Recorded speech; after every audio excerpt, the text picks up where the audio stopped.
Welcome to Big Blend Radio's virtual cafe. Pull up a seat and let's find out who we're having a happy hour conversation with today. Hey, everybody. Welcome to our new Big Blend Radio happy hour show. Now, for listeners who have been with us over the 16, 17 years that we've been doing this Big Blend Radio podcast and know us from our live podcast days, we did a number of happy hour shows and champagne Sundays. No, we're not alcoholics. We do like to imbibe here and there, but it's really about having fun. So it's not all about alcohol, but we can have wine on these shows or whatever we want, whether it's Coke, whether Coca-Cola, I should say, or water or wine or whiskey, whatever it is, you can enjoy it here. But these shows were very, very popular. And actually some of our audiences were nagging us going, hello, bring back Champagne Sundays. We're thinking happy hour. So happy hour is coming back, and it's really about getting people either of like interest together or completely opposite together and talk about their success, talk about their craft and career. And I'm going to say that this was inspired by Matt Cost, who's on the show, author Matt Cost. We were talking about him doing another podcast, and then we're like, well, do you want to bring somebody else? He's like, bring a party on. I like a party. So we're like, okay, well, here it is. So today's show is called Bylines, Shine, and Wine, because we have writers in the house, and a lot of them like to write about mystery, murder, crime, the unsolvable, and the crazy, which we like. So welcome, everybody. I'm going to introduce everyone to our audience. So I'm going to start with Matt, since he's the only dude in the room, and he inspired this.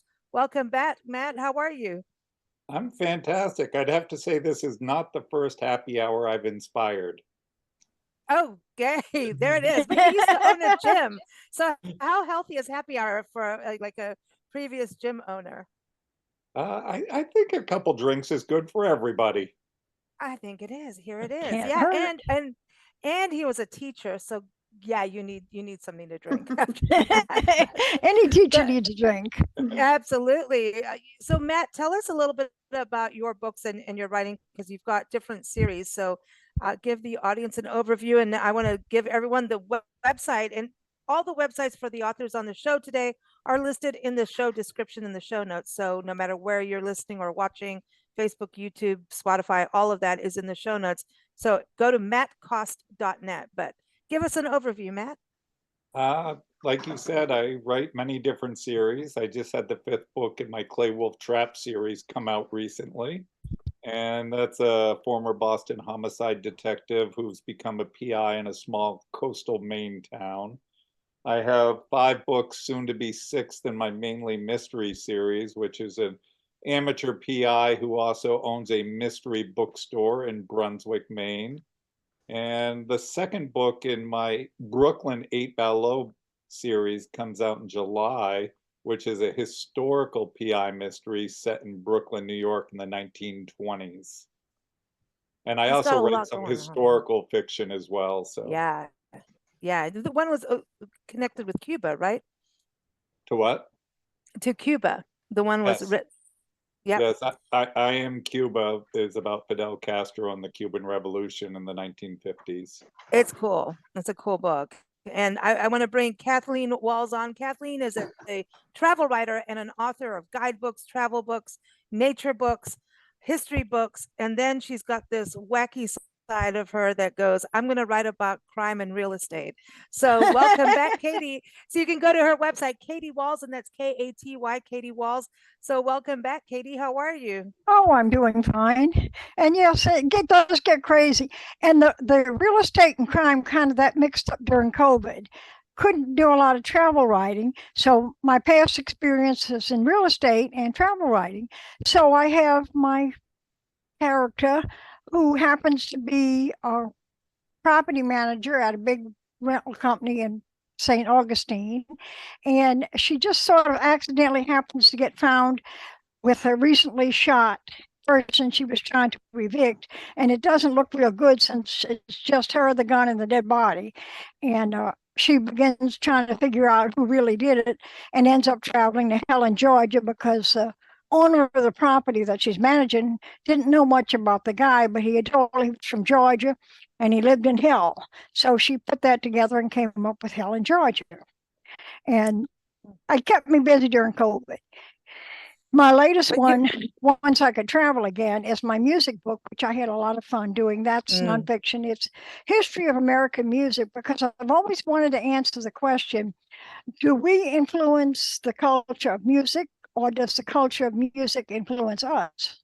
Growing up in the 60s, the hot cars, the hot rodding, all of that was part of the music, but it was also part of our lives. I was terrible behind the wheel. I mean, you had a stop sign and anybody next to me, we were and off we go. How I didn't get killed is amazing. And this was in New Orleans, and now you live in Florida, northern Florida, but this is New Orleans, which we're going to. We're going to be there in the next 2 months. I'm excited to get out there to New Orleans. It's been a long time, so it's always fun. We'll play some cemetery tours. I'll always go hang out in the cemetery. I love cemeteries. Cemeteries are St. cool. Rock Cemetery for sure. Okay. All right. I'll call you from there. I'm going to see if I can conjure anybody up, And the Voodoo Museum. The historic Voodoo Museum for sure. I'm into the Voodoo Museum. Now, you see, you're leading off into some of the shenanigans we're going to have on this happy hour show. I want to go to Eva. My ex-brother-in-law was the one that started it, and his younger brother's now the one that's running it. Oh, see? Well, all right. We're gonna talk about that. Eva's in Tucson, Arizona, and she's gonna head off our connection with the Tucson Sisters in Crime. It's a wonderful organization. And so, Matt, how are you feeling with all these women, the Sisters in Crime? Are you nervous? Are you nervous? I guess there's the occasional Mister in the Sisters in Crime as well. So I'm one of the few Misters, and I'm in the New England branch of Sisters in Crime. Okay, so this is cool. So Eva, welcome back. How are you? Good. It's hot. It's hot, so I'm staying inside. Yeah, there's trouble in Tucson, right? That's the anthology that you worked on for Tucson Sisters in Crime, and it was Left Coast Crime too. Am I saying that right? Left Coast. Yes. Okay. The anthology idea came up because we hosted Left Coast Crime last year here. And so we put out an anthology using submissions from all the chapters, Arizona chapters, people from all the Arizona chapters.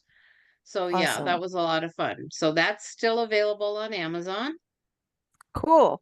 And you can go to TucsonSistersInCrime.org as well, and that'll give everyone the direct link. And you can go to Eva's website, Eva Eldridge. She's also a travel writer. She writes for us as well, and so does Katie. And so you're also an editor of putting that anthology together, and now you've got this whole new thing going on. Tell us about your latest book publishing adventures.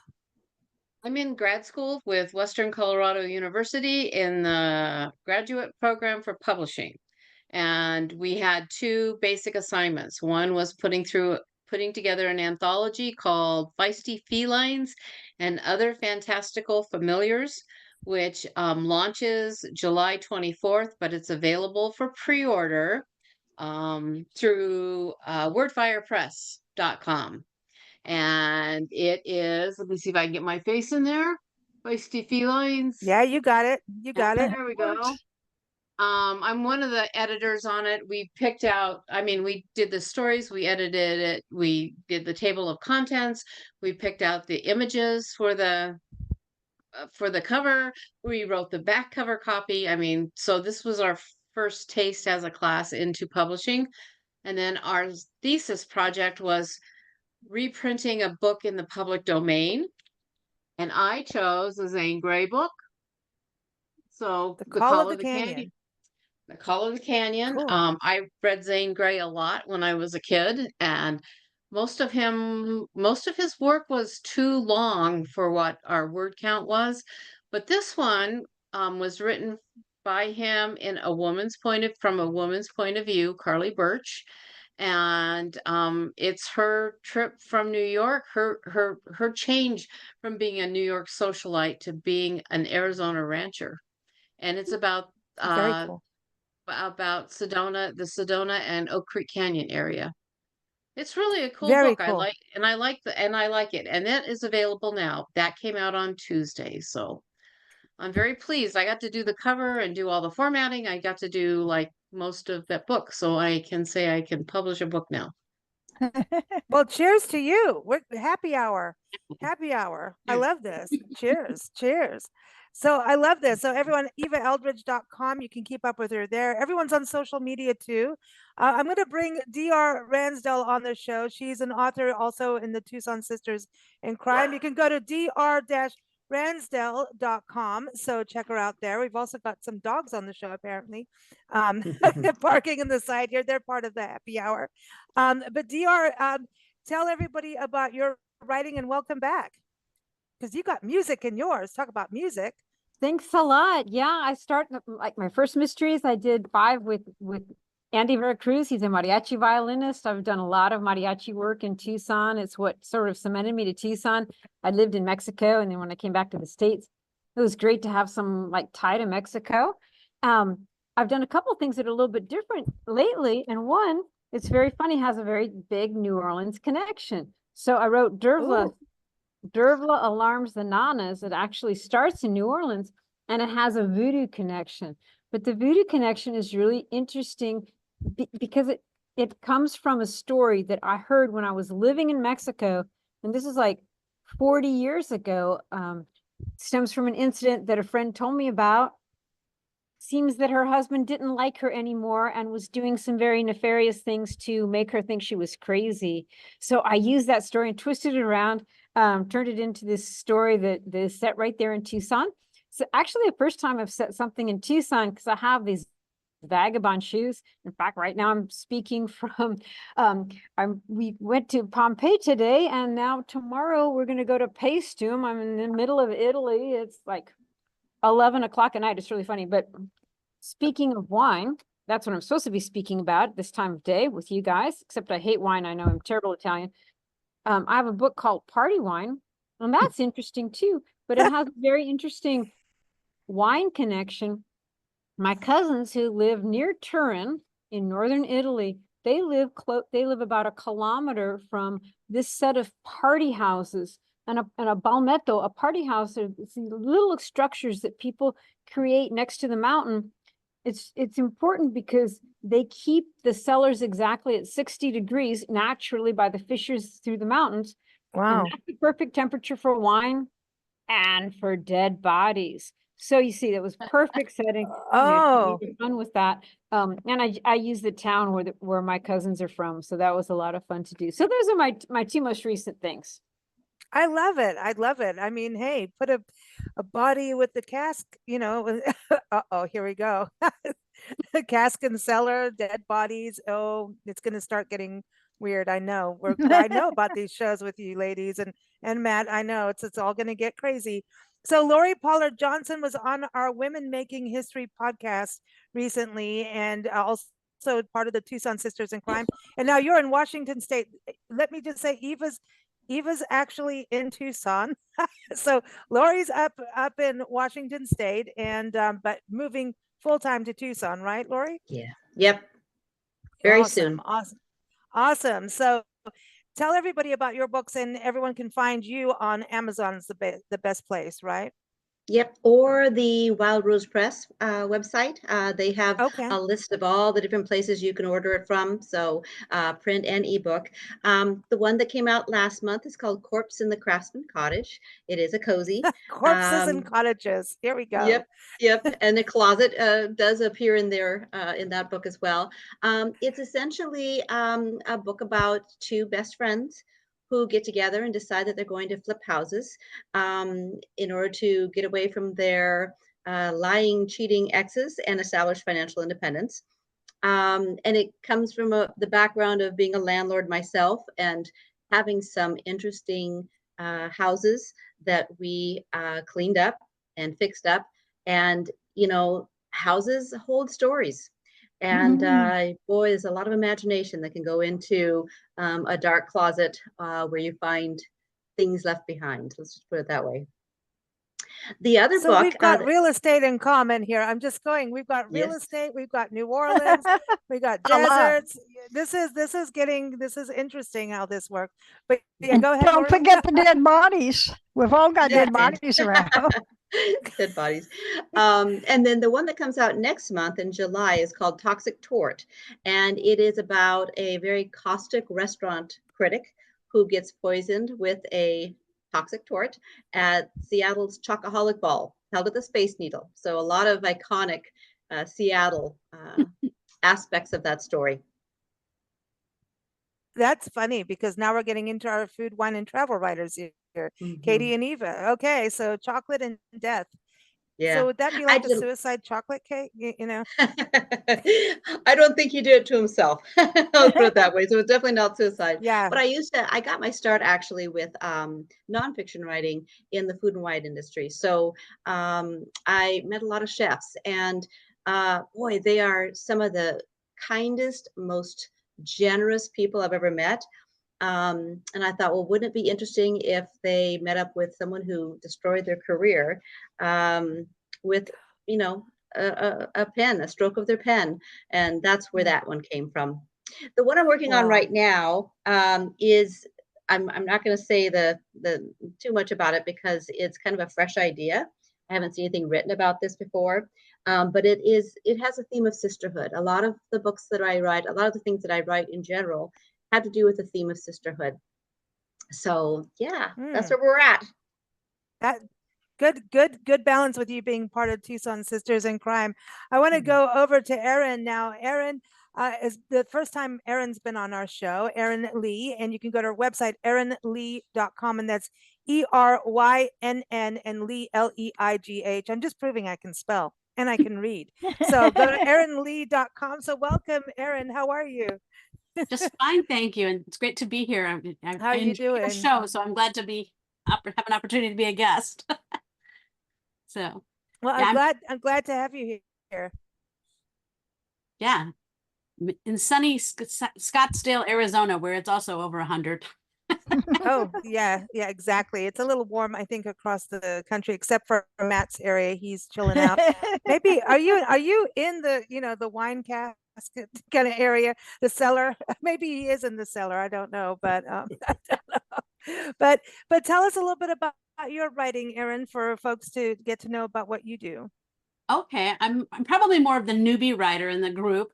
After a long career in urban planning and public administration, Whoa. I finally decided I had enough time, and after I moved on and retired from the day job, to pursue mystery writing, which I've always wanted to do because I've always been an avid reader. So, but I realized getting into it, it takes longer than you think because so I finally got myself a manuscript of Buried Truths. My first, it's a traditional mystery with a touch of suspense, and they're set in my fictional version of my Central Illinois hometown. And I got it done and drafted, and I'm in the polishing editing stage for that. And it's about a Los Angeles investigative reporter who gets called home because her great aunt, who runs a family estate sale business, is killed on the job.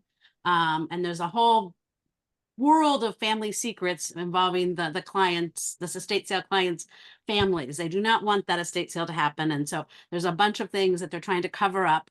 And so when my amateur sleuth private investigator goes back, she's figured she has to solve this because the police don't take it very seriously that this family and all their secrets is what's caused this death of her great aunt. So she's back Wow. investigating that. I have it almost ready to query.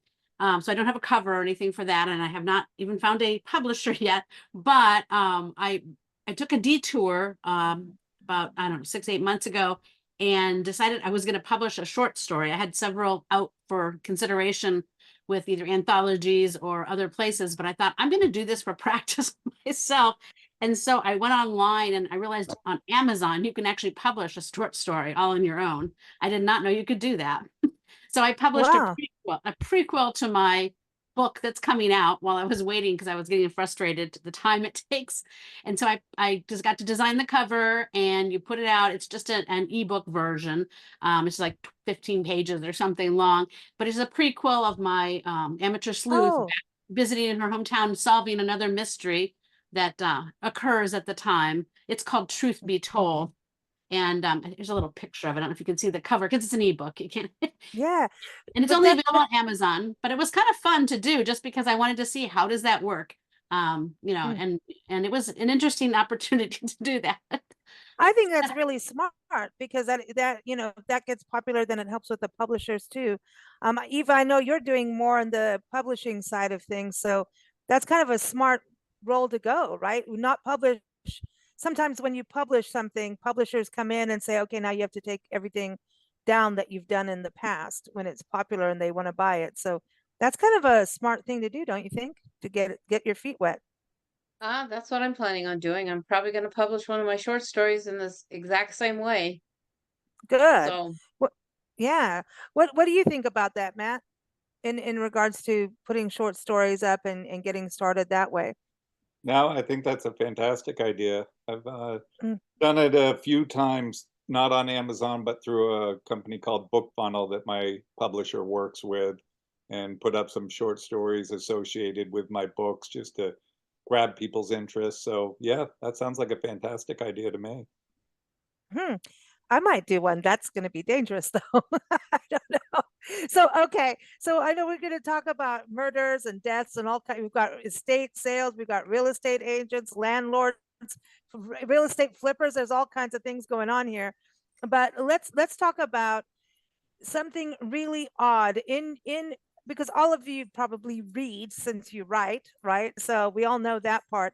So let's go around the room here and see what is something absolutely insanely crazy that you've put in a book or read in a book that just kind of, raise the eyebrows, and that because you need to raise an eyebrow or two in a book in some way, right?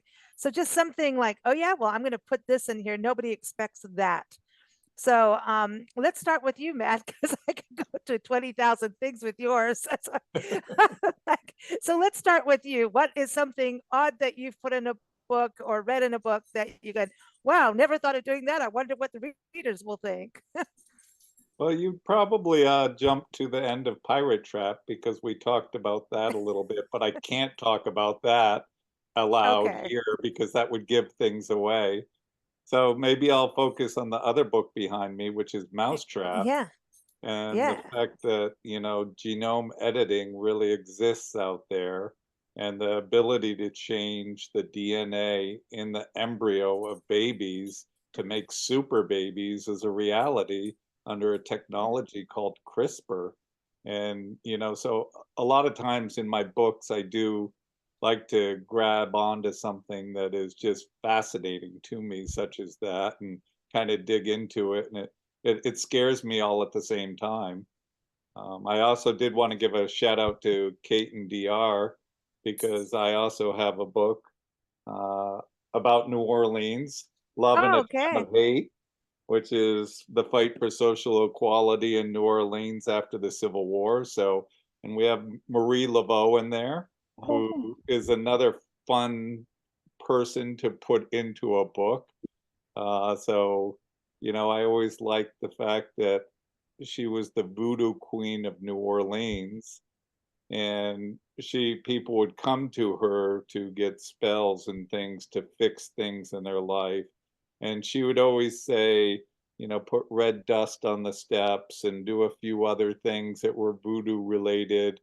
But then, for instance, if a wife came and said that her husband had been neglecting her and stepping out on her, she might add something like, and bathe daily. So little things like that, Mm. she'd throw in a little voodoo and a little practical sense. That's funny. That's cool.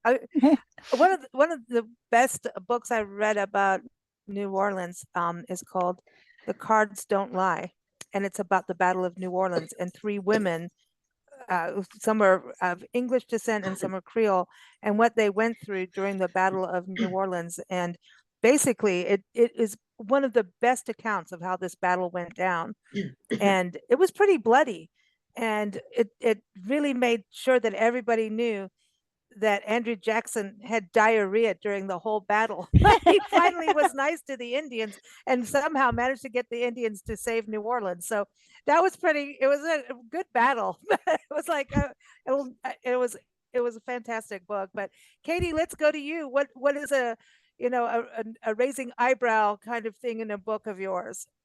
Well, I think one of the craziest things was when I was just talking about my tenant from hell. Uh, the idea came from a real life happening when I was doing property management for Watson. This lady called me and she said, we've rented to this person. And my husband, who he was a chef at the college in Gainesville, he used to have a weekend home here. And he had a few too many beers. And the tenant was saying, Bill, wouldn't it be nice if we had a widow's walk on top of my apartment? Oh, yeah. Wouldn't it be nice if I had a balcony? Oh, yeah. Well, the tenant in real life turns around and writes a certified letter saying, I'm not paying my rent until the landlord puts widow's walk, puts a balcony, all of these crazy things which didn't really happen. And he refused to get out. And in Louisiana law, Florida law, any law, if a tenant doesn't turn the key over to you and leaves one item in the house, a real estate agent or an owner can't legally go in, just take over. They've got to go through the whole eviction process. And I started that with my story. Of course, in my book, it turns out that this guy is really, he's under witness protection. And, she has to go to Helen, Georgia to find out he's a musician. And she has a little ghostly help with it too. But the fun thing was that it really started with the true case. And about Marie Laveau, the fun thing on that one, a lot of the information she got, because she was a hairdresser. And in New Orleans, she's this Black woman doing hairdressing for white women who assumed she didn't even understand what they were saying. And they'd be talking and gossiping about their well-to-do husbands and what they were doing. And she got a lot of her information that way. And she also owned a brothel and got a Yeah. lot of information from men that same way. So She had was very clever. both genders covered. She was Wow. very, very clever. I had not Yes. heard the brothel story, but it makes sense. She also Wow. always went to mass at the cathedral too. She was a Well, devout yeah. Catholic, aside from being a voodoo princess. Wow. So that's somebody who's playing both sides of the coin, but that's how you get all the intel. That's Mhm. smart. That's smart. Well, DR knows about music. Okay, so I've got to bring that up. DR, give us a raising eyebrow kind of thing in some of your books. What you're supposed to do is, you've got your protagonist and then you throw rocks and then you throw more rocks. So, in Andy's fourth adventure, Substitute Soloist, he doesn't really want to play in an orchestra. He'd rather play mariachi, but he has the job. And then all of a sudden, the concert master walks out after maybe having killed somebody. And all of a sudden, Andy finds himself a soloist. So in real life, it would be really hard for that to happen. But, you create characters who are even better violinists than you are. So I play the violin, but I wouldn't be able to, walk in and be a soloist. So anyway, Andy finally conquers this challenge. But in Brotherly Love, his latest challenge, I make him have to teach high school students. And that's horrible. They won't pay any attention. They keep getting out their cell phones while he's trying to have rehearsal with them. And then, like in the very beginning of the book, he's like, hello, you guys were playing in two different keys. Would you like to explain to me why that's happening? And they're like, oh, yeah, that's right. Oh, was that wrong key? Oh, can I take this phone call? So anyway, that's his really hard challenge. And I didn't really think that would fit into a mystery book. And then the more I thought about it, the more fun it was to just torment my poor character with teaching students. I teach university students, they're bad enough, but high school, they're still doing lots of shenanigans. So that's a really funny thing. I like the shenanigans. We got to do that. Exactly. Erin, tell us an eyebrow raising moment. I don't want to give something away, although it's a little ways off, but I love playing with people's expectations of characters and having people be out of what the norm or context is. Especially find that people underestimate elderly, or I think you don't even use that word, older, because we're all up there. Characters. The older I get, the younger everyone seems. It's crazy. But I find that people have these expectations about how someone will be if they're in their 70s or 80s or whatever, and everybody has a past, everybody's got history, and people should not assume things. Even younger characters in some of my books. I love a twist, and I've used a few about where people have an assumption about someone's way they are behaving and what they're doing, and it's just not in character, and yet people just assume things. That's our human nature, I think, unfortunately, about things. I also have at the end of my yet to be published book I added a separate, another twist at the end after it seems everything is resolved, which I can't explain because that would give away the twist at the end. I didn't intend to, but it sort of came to me and my characters made me do it. And those few folks who have read it so far seem to think that's a really good thing to leave in there. So I'm going to do it. Leave it in That's there. all. Yeah, just when you thought it was safe to go out, you Yeah. know. Yeah. I mean, really, that's always like that. Just when you think it's safe, it's not. It Yeah. never is. There's Right. nothing safe. I think That's some of the I like best that. ones are, yeah, I think some of the best things are the things that are just not huge eyebrow raising things, but just things that play on what people are expecting and then not have it be quite like that. And it just sort of makes you think, oh, wow, that wasn't what I was expecting. So, Right. And expectations, that's a danger in life, right? We all yeah, have expectations, and that's a danger in life because it's never what you expect, you know? It's never, yeah. I like that. Have that extra little twist at the end. Lori, what about you? Any eyebrow raising moments? Well, the It's first thing hard that to came to say eyebrow mind. raising over and over, by the way, on a happy hour show. Oh. I'm just saying.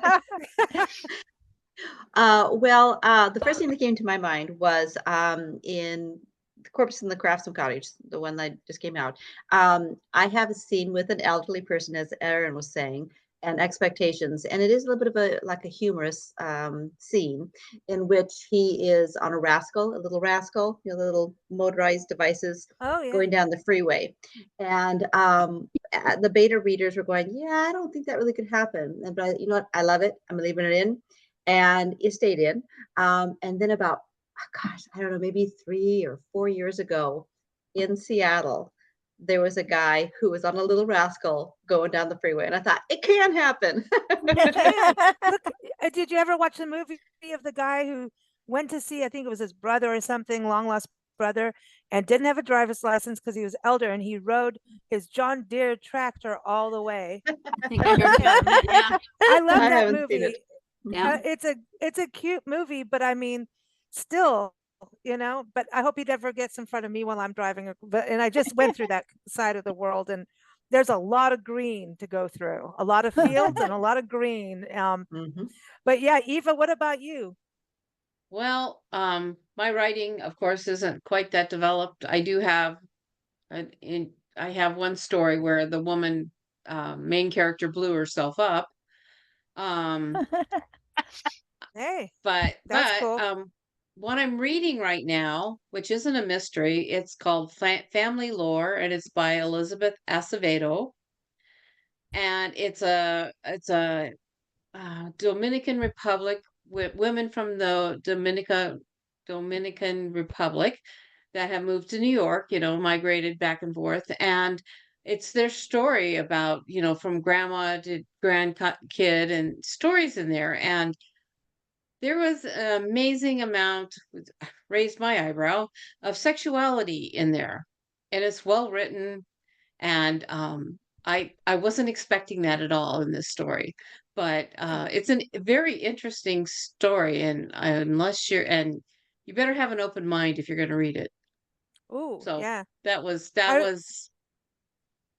Yeah, I remember being at a friend's house when it was when we first got back to this country, and I was still young. I think I just turned 21, and I was moving from one office to another in Florida and was going, you know, so I was staying at my boss's house for a couple nights on the way. And his wife and I, he got mad because his wife and I would sit up and drink cognac all night together. Anyway, and then she's like, you should read this book. I just finished this, Beauty and the Beast by Anne Rice. And I started reading this and I'm like, what? Oh, I had it was like a big wake up call to like a whole other world that I didn't know. I was very naive coming out of Africa. Let's just put it that way. This was not like, you know, I've seen a little bit of everything in life, especially being in the music world. But like when I read this, I was like, my mommy never taught me that. So yeah, that was a wake up call. And I'm still wondering about that. It's probably more like the 50 Shades of whatever that is, kind of on that level of, yeah. And Ye- it's shocking when you don't expect it. You know what I mean? Like I yeah. thought it was a fairy tale, and it was a fairy tale, but it was a very high sexually charged fairy tale. Well, and So, most of this is about the women's relationships with themselves and maybe with their partners, ooh. but it's not overtly sex. I mean, it's not sex between anyway. You have to read it. It was What are you like I drinking, said, Eva? nothing. EGs. Unfortunately, it's just not what I expected in the story, but it's really well written and it's a really interesting story because Mm, of their cultural backgrounds. mm. So, yeah. That's the weird thing is writing a sexual scene has got to be kind of like, that's a whole other thing. Yet you have to have it, but hard. I mean, difficult, I should say, when we talk about that. You But have to have it in some it's books, though. I have one of mine, and I had a neighbor who was very incensed, and the book is dealing with drugs in Jacksonville. And I have prostitutes and drug users in the book.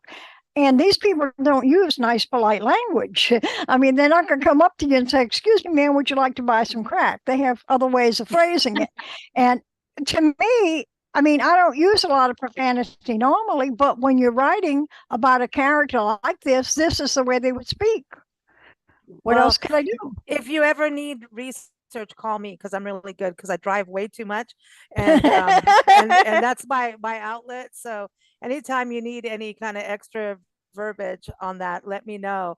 Okay, so let's talk about plot and character. Nancy, who wishes she was here right now, she's herding dogs right now, literally. They're all wanting to jump in on the happy hour call. She wanted to ask each of you about when you're writing, does the plot come first, or does the character development come first, or does it just all happen together? So let's start with you, Katie. When you were writing the mysteries, I which came first for you? It's a mix because I might have one idea in mind when I start the book, and then something my character comes up with changes my whole mind and maybe changes the whole direction the character goes. So it's definitely a mix. I like a good plot, but I think my characters can change the plot. I had one which was not my best way back when I first started writing, and it was a romance. It was not very good, but I had my character was pretending to be someone she wasn't, and supposedly this is supposed to be a brother, and I had this lawyer in there who's supposed to be an old English stodgy guy, and turns out he becomes a love interest. It just happened. I mean, just my characters took over.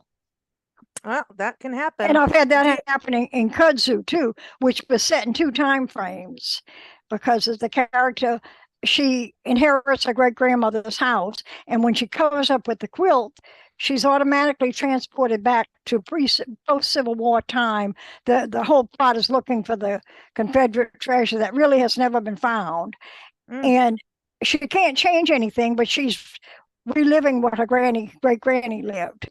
And a lot of that would just change. I'd be in the middle of trying to do something, and one of my characters wanted something else. So I guess I'm really more character driven. So it's like time travel. Well, you could have, characters time travel and meet each other, and you never know. A little love interest could time travel love, react. And she's got a psychic cat that helps. I tend to throw a cat in most of my books. I'm a cat person, and I have one of my novels. The cat saves her life by jumping down on the bad guy and knocking the gun out of his hand so she can run out of the hotel room and escape. Wow. Got to have your cat to help you. You got to get Eva's book, Feisty Felines. I was going to say, you got to watch out for felines. What I've heard is that cats, when you die, if you left in your house and you have cats, the cats will eat you before a dog will eat you. Yes. So, I've read that. Cat, well, because, I wouldn't put it past them at all. My little, most innocent looking cat that looks like she's a little 6-month-old kitten. She's 10 years old. She would not hesitate for a minute to eat me if there was nothing else around. She eats avocado, she eats lettuce, she eats potato chips, anything and everything. And she's we'll just call her vacuum cleaner from then. So Erin, let's go to you on this. Character or plot? That is an interesting question. I was thinking about this, and I would have to say both, but it depends on what I'm writing. I think for a novel, because I envision most of them as ideally being a series, I tend to be character driven because I like my characters and I like to develop the background and the setting and the whole Mhm. situation for that. But if it's a short story, I almost always start with a plot because to me, it's focused more on, like, especially if you're writing to a theme for an anthology or something, you kind of have to think about how are you going to do it and what are you going to do and what's the setting, what's the whole context. And then I come up with characters that go with that. So it varies. Okay. I mean, Yeah, yeah. What about you, Lori? Oh, for me, it's always character. And usually based on somebody I meet or observe in an airport or a restaurant or in the classroom. And what I always say is if you know the gender and the age of a character, you pretty much know what their internal conflict is. And so once you have the internal conflict, then you can put something really dastardly that comes along and that they have to resolve, and you've got your external conflict. And then I let the character speak, play. Oh, all right. What about you, DR? I think I actually start with setting. I have Mm. a place that I want to write about. I love to travel. And so, so every time I'm traveling, I'm always thinking, ooh, this would be a good setting, or that would be a good setting. Once I have the setting, then comes the character. I Mm. think, I've got somebody I want to play with that in that setting. I have a couple of different series. So I have some characters that I like using. So okay, I put them in a new setting. I figure I'm going to use Gina or whoever I'm going to use. Then I'll often sort of plot out what I think is going to happen, like try to get all the steps figured out, because I've been in the situation of throwing away 20,000 words, something like that. That's no fun. So I try to plot it out, and then that never quite works, but that's what I usually start out with. Mm. Eva, what about you? I started out with character and then I had to come up with a plot. So I had a person in a situation, I had this person in a situation, and then I had to figure out what else was going to happen. So I already pretty much had that character, mapped out. I knew her, but I wasn't exactly sure where she was going to go. So Mm. I'm more of the pantser type, but if you're going to do a mystery or a series or something, you actually kind of have to have some kind of an outline. So I had to work on that with that one. So that's not much of an answer, but that's what I got. Oh, character. So it seems characters are pretty big throughout. Matt, what about you? I guess I would probably do all three that we've discussed. My Mm. Brooklyn 8 Below series, I decided setting first. I wanted to set it in Brooklyn in the 1920s. My mainly mystery series came across from an idea of something I heard about a nuclear power plant. So that was definitely, sort of a plot line that originated. But then when I started my Clay Wolf Trap series, I wanted to create a new character away from my Goff Langdon, mainly mystery characters. So I came up with Clay Wolf and then started putting the mysteries to them. I guess, to talk a little bit about what we were discussing earlier, somebody once suggested me that I should try writing cozies, but I've decided that I like the 3 Fs of fighting, foul language, and fornication too much to write a cozy. Oh boy. All right. So now, speaking of characters, let's go around the room and pick one character that you've written about. Give us their name, and then one person that you would want them to be represented by, one famous person, actor. And if your story or book was going to be in a movie or a TV show, whatever it was, a play, it doesn't matter, a famous person to represent your character. So let's start with you, Matt. I guess I'd go with Clay Wolf, who is in Mhm. my Trap series. He's about 40 years old, a former Boston homicide detective, and very dapperly dressed. And I would have him played by maybe Ryan Reynolds. All right. All right. We got Ryan Reynolds in the house. Good. If Katie, he's what out about there you? listening. Yeah, come on, Ryan. Get on there. Stop the cell phone coverage. We don't care. Get back to acting. No, kidding. Oh, that's a hard one to decide. I guess my character, I would, in Last Step, the mother is searching, her daughter has been, a drug addict has been found dead, and the police are sort of ignoring it because this is Jacksonville and there's dead drug addicts all over. So what's one more? And her comment is, the policeman, she may be just one more addict to you, but to me, she's my daughter. So it would have to be an older actress, maybe Jamie Lee Curtis Oh, could play okay. her. But she would be the mother, and she's the one actually that goes out, checks, pretty much destroys her marriage, goes into a real flop house, drug house, hotel, and begins searching for what really happened to her daughter. And she ends up almost getting killed, but she solves the problem herself. I think Jamie Lee Curtis sounds like a good I fit. think Jamie Lee Curtis could do the Yeah. job pretty well. After all, she was in Freaky Friday, so Yeah. why not? Hey, so Eva, do you have a character that you want to represent in a movie or in a film? Maybe Grace, the character in my novel, and as for an actress, maybe Jennifer Lawrence. Hmm. So Okay. because she's she's a pretty versatile actress. I think she could Mhm. carry that off. Okay. DR, what about you? Oh gosh, it's so much fun to think about. But in Dervla Alarms the Nanas, the person who would be really great for her, because I've got this character, she's really nice, but she gets betrayed by a boyfriend and then she's really, really mad. I'd love to see Emma Stone do her. All I right. think I think Okay. Emma And you Stone can do almost everybody, but anyway, that would be really fun. And then for my Andy characters, it would be really fun. The guy that did the Lincoln Lawyer, now I'm trying to remember his name. The actor that was in the recent Lincoln Matthew Lawyer. McConaughey. Yes. Matthew McConaughey. The TV one, I'm sorry?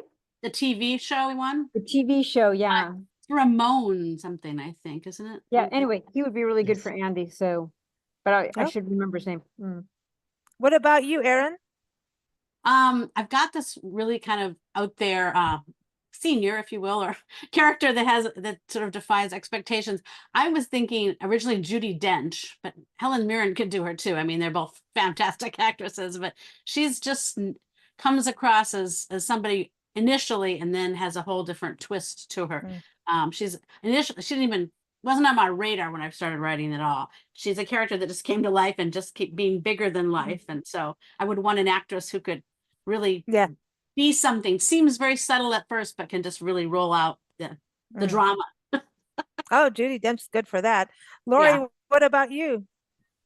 I'm thinking about the book I'm writing right now, and my protagonist is a 61-year-old woman, and she's got a real strong backbone. And I'm thinking if Kathy Bates grew out her hair, let it go gray, and then made a long gray braid, she would do really well in that.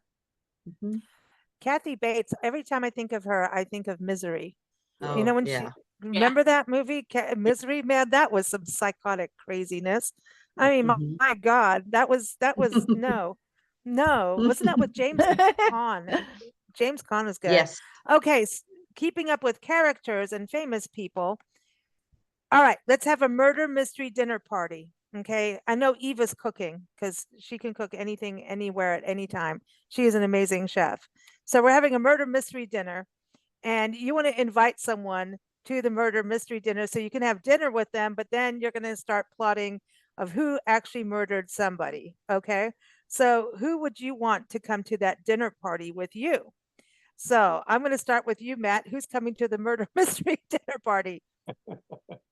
Living or dead? Does it Right, matter? it can be whoever, because we can resurrect people too, by the way. We just throw some alcohol in their face and they'll come back to life. Well, I'd So, love to have yeah, Robert you can Parker invite come. anybody you want. I was a big fan of the Spencer book, so Robert Parker would be a fantastic invite if living is okay. And I just read All a right. book by Michael Cortia, so he would be, if it had to be living, he would be the second. But those would be my invites. What about you, Katie? Ooh, Ooh, that's a hard one to think about. I guess if we're going to have to resurrect somebody, let's go way back and I'll get Anne Boleyn. And maybe she can figure out a way to get even with Damn. Henry VIII. Wow. Some way to get Wow. back at him. Somehow I think a guillotine's going to be involved. I don't know why. I just think like a guillotine's coming up. Eva, who do you want to come to your dinner party since you're doing it? You're cooking, but you still have to have someone come in. But you never know what Eva might put in the food. Ah, True. Maybe J.A. Chance. all right.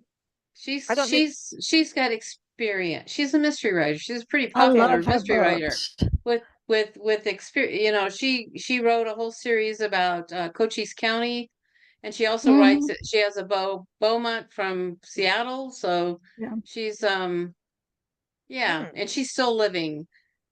We still right. see her once in a while. So Yeah. Cool. She's good. I can't put her books down when I start with them. Mm, yeah. that's cool. Lori, who are you inviting? You know, I'm reading a book right now called Medgar and Merle, and it's the story of Mr. Medgar, and he was a contemporary of Malcolm X and Martin Luther King, and but he was the first one assassinated, and yeah. his wife Merle kind of carried on his tradition, and how these women managed to hold their head up and not become bitter, I think is amazing. And so I think I would love to have her come and to my party. Cool. Cool. Well, we can't murder her because there's already been like that kind of bloodshed. No. But they do have a national park site now designated to their legacy, by the way. Do they? Yes. Very interesting. I didn't know that. Thank you for sharing that. Yeah. Yeah. Erin, what about you? Who are you inviting? I don't know why, maybe it's talking of food, but Anthony Bourdain came to mind because not only Well, he's an awesome writer. he's a great mood Yeah. and conversationalist, but yeah, he's a fantastic writer and always up for adventures. So And wrote let's bring mysteries. him back to He life. wrote mysteries. He wrote mysteries. Yeah. Yeah. But if he comes, then he has to bring Iggy Pop with him. I'm sorry. Okay. He does. And Josh Holm. The two of them Yeah. have to all be there at the same time. I'm just Yeah. saying. So Yeah. that would be good music, dinner music. Yeah, Yeah. because Josh Holm, I think, is a little sinister and Iggy's just crazy. So it would be good. It would be good music. DR, who are you bringing? Well, you know who would be fun to bring would be Leonardo da Vinci, because he was Oh, yeah. very- Well, so observant, right? So he would come to a dinner party, he would start sketching, and somehow in the little things he was sketching on the napkin or whatever, there would be a clue that would help everybody figure out what the murder is. So ooh, have the it'd whole be like the package. courtroom, sketchers. That's crazy too, how people do that. I think that's fascinating. All right, we're almost getting there through our little party side. So I want to play Little Shop of Horrors because it kind of goes with that raise the eyebrow moment. Okay, so we're gonna open up a shop of horrors. When you go to a museum and they have like the dentist exhibit of how people dentistry from way back when, or medical stuff, all that really freaky weird stuff, like embryos floating in a jar, really just freaky stuff. And so the shop of horrors is like when people come in, you've got to just freak them out. And each thing in the shop possesses a power to do something to the people that come into the shop of horrors. So what I want to know, and I'm running the shop because I think it's funny. I was going to go. So let's do the shop of horrors. I want to know what you're going to bring to the shop of horrors you're selling to me, and what is the superpower of this creepy thing we are putting into the shop to affect anybody that comes in. It could be anything, absolutely anything. Space is not an issue, money is not an issue, nothing is an issue, because it's all in the shop of horrors, which we don't know if is real or not. So Eva, I'm going to start with you. What are you putting in the shop of horrors? A locket, and it could be male or female, a locket that a male or female could carry. And it would reflect back on its wearer when that wearer wishes ill on somebody else. It will reflect back on the wearer. Oh, Whew. Okay. So it's like a total karma chameleon thing. You mean, yeah, but something that happens like within a day or something that happens quickly. Okay. And it's the evil when that person is wishing something truly bad on somebody else. I wish you were dead kind of thing. Only, yeah, that kind of thing. Oh, nice. Yeah, Real no, nice. no, it Real doesn't. nice. No. Well, you wanted to DR, shop of horrors. DR, what are you bringing to the shop of horrors? I'm bringing some little Greek worry beads. It's called a komboloi. And in Greece, like you twirl them around and anyway, you have them in your pocket and you just twirl them around and kind of calms you down sometimes. But the one I'm going to bring to your horror shop will be special because it will help you detect if somebody is lying. So you twirl this, or somebody's telling you a story, you're twirling the worry beads. If they fly out of your hand, that meant you just heard an atrocious, outrageous lie. Ooh, I like that. I like that. Okay, Lori, let's go to you. What are you bringing to the shop of horrors? Well, I think my mind is going the same way as DR's. I'm thinking it's going to be an ice pick. Not only is that wow, kind of that's nice. not only are they a little bit terrifying to look at and would make a wonderful device for murdering someone, but I'm thinking that an ice pick is designed to go through ice, which is an extremely dense, extremely tough material. So when you're holding this ice pick, you cannot lie. It goes right to the heart of who you are, and you have to tell the truth. Wow. And as soon as you said ice pick, for some reason, I felt like the ice pick and an eyeball and a martini go together. That sounds really gross and weird. That's like sick. But all right, I'll take yours on the lying part. Kathy, Katie, I was going to say Kathleen, but Katie, I'll tell go by us. either. Yeah, but you're Katie. But I'm going to be really icky because I use this in one of my books to heal somebody. I'm going to bring you a whole bunch of maggots. And if somebody's got a wound and there's no doctor, they can draw out the infection. But if somebody's really evil, they'll just keep drawing it out until they kill them. Ew. That's pretty But gross. in real life, they used to use that in medicine. And I have one of my characters who got wounded. This is pre-Civil War. And they put some maggots on his leg to draw out the infection of the wound. They really Maggots did and that in leeches. real life. Maggots and leeches. I mean, remember the leeches? And I mean, I when we were in Connecticut, I went into a pond. There was the dog we were hanging out with, and the dog kept putting his ball in the pond and lost his ball in the pond. And Nancy and I were having an afternoon of wine at the pond with the dogs. And so I messaged the owner, the pet parent, and said, your dog's in there. He goes, well, how much do you love Naz? If you really love the dog, you'll get in the pond. And he's like, have you had wine yet? And I said, yes.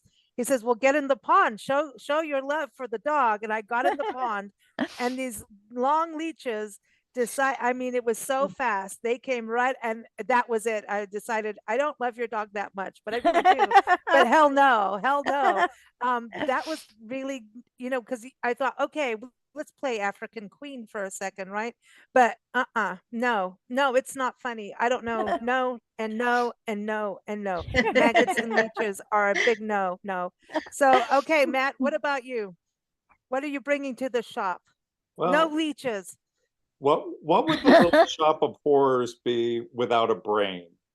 So I would bring the brain of one of my antagonists who was so wicked that he was expelled from the Church of Satan, was known as the Wendigo. And perhaps it would turn into some sort of young Frankenstein sort of thing where Igor came to steal the brain from the little shop of horrors. And instead of getting Abby Normal's brain, got the Wendigo's brain and put it into a Frankenstein. Oh my gosh. Is this I gotta be part into this one. I was just in Kansas and we visited. This was in I don't remember which town, North Central Kansas. It's a museum of oddities, and they have a skeleton in there that is supposed to be the skeleton of Frankenstein. They also have a whole bunch of other weird stuff too. That's right. Collier City. Watch for Katie in July. She'll be on the show talking about the oddities, and I think maybe that's what influenced me on this part of this show. Is like anything odd is good. Erin, what are you bringing to the shop? I'm kind of Of channeling both horrors. what you and Lori said.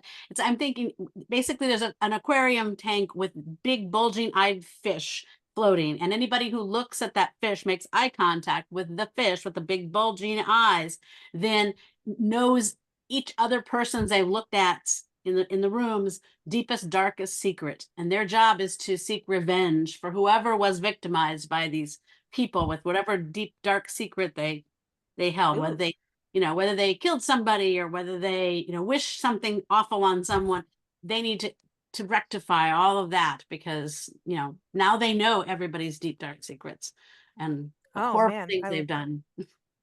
yeah, it's that to me is fascinating how those things happen, where those I kind of feel like we could have this in reality, right? When we talk about all of it could happen, isn't that part of the things like mysteries and the eyebrow raises, you kind of get these things could be real. You never know. I mean, you never know. Just because what we know now doesn't mean they can't come real. So you never know. I'm just saying. All right. We're gonna go to the final part. The final part is we are going to play building a mystery. And building a mystery is we're going to give each other a word. Okay. And when you get that word, you're going to create a sentence using that word, but we're going to build a mystery with it. So we're going to go sentence by sentence around the room here. Okay. In the shop of horrors, because now we're in the shop of horrors. So I'll give you a word, and then you're going to say a sentence that starts off the story. Then you're going to give the next person a word, and they're going to follow up the story with the sentence that includes that word. Is that clear enough? All right. Good. Okay. Eva's in trouble. She's got to run out real quick, but she'll hopefully come back and finish the story for us. So, Katie, you're going to start off. Okay. So I'm going to come up with a word. Eyeball, because Erin got me. You I don't got eyeball. listen. When I was a kid, I thought ET's eyeball would come out of the bathroom sink. So like, and when I went to take a bath, I always thought his eyeball. So you freaked me out a little bit with eyeballs. So the eyeball thing is not good. So anyway, eyeball. Eyeball. Okay, my character. Let's call my character Carla. Carla gets up next morning and she walks into the kitchen. The friend she had over for the night, he's left. She looks at a table and there's an eyeball lying on the table. Whoa. Table will be the Okay. next word the person's got to go with.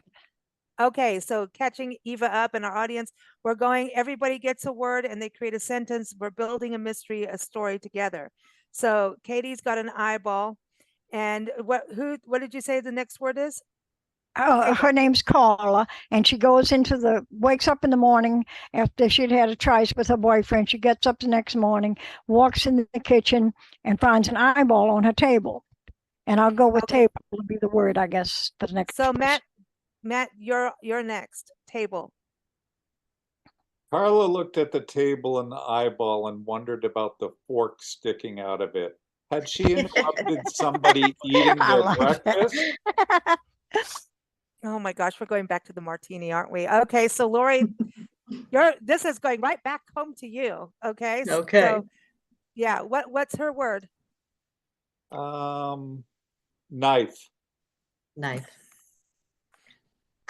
So she looked at the eyeball with the fork sticking out of it, and she thought, I'm not hungry right now, so I'll take my knife and I will go into the other room to see if I can find who this person is, whose eye it belongs to.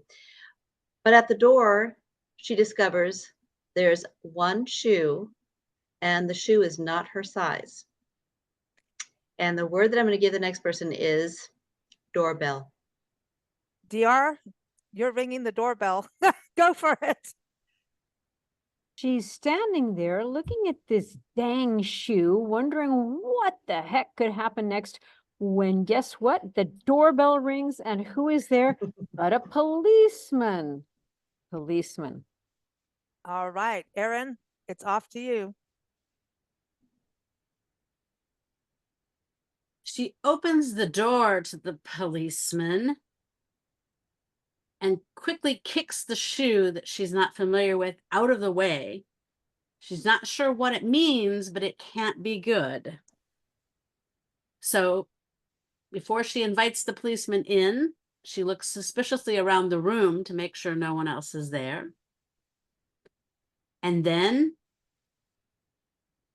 she hears a sound behind her, the sound of the back door closing. She knows no one else is in the house. So now she's really worried. The next person's word is chopsticks. Good God. Eva, good luck with that one. We're bringing the food back to you. Carla pulls the chopsticks out of her hair she had used to make this really elegant bun and says, hello, officer. What can I do for you? Well, he's there because he heard somebody had called in a disturbance at her house, and she's going, there's nothing disturbing here. I don't know what you're talking about. And he goes, well, can I come in and look? And she flashes across, the eyeball and the knife and all and the shoe sitting there, and she's going, honey, you can't come in unless you have a warrant. And that would be where I'd have to leave it right there. Does Okay, that mean Lisa has to finish this story for us? I think so. Okay, wait, I have to have wine before I get a warrant.